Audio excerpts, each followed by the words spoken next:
Belə. Çətindir. Yenə də eyni söz.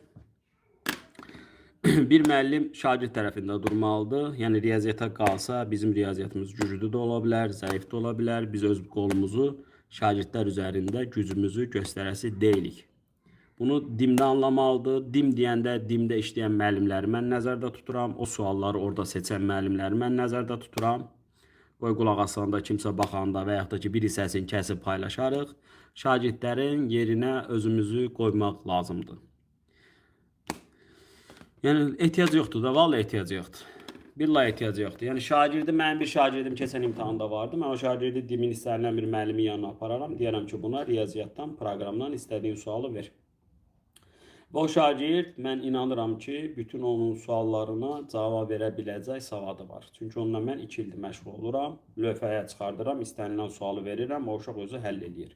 Sadəcə, niyə yaza bilmirlər, vaxt çatdıra bilmirlər. Bu qədər məsələlərə ehtiyac yoxdur. Sual tiplərinə ehtiyac yoxdur. Siz hələ orada meyar qoyursunuz. Kim yoxlayacaq, kim necə cavab verəcək. Yəni, belə deyək də, işə qarışmaq kimi deyil. Amma orada sual seçənlər, sual yazanların dimdən xahiş edirik ki, xüsusi fikir versinlər. Bu balalar başqa ölkənin balaları deyil. Bizim şagirdlərdir, bizim balalarımızdır. Və hər kəsin bir arzusu var. Məsələn, kollecə gedən üçün 3 bal belə önəm daşıyır. Və yaxud da kimsə uşaq qabağına məqsəd qoyub ki, mən tam yazacağam. Savadım da var, gecə və gündüzdə çalışır. Onun niyə ümidlərini qırırsınız? Nə ehtiyac var? Ehtiyac yoxdur. Belə.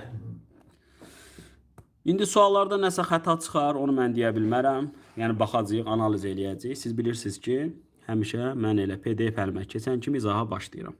Ümumi imtahan, digər 2 imtahandan fikrimcə çətin idi.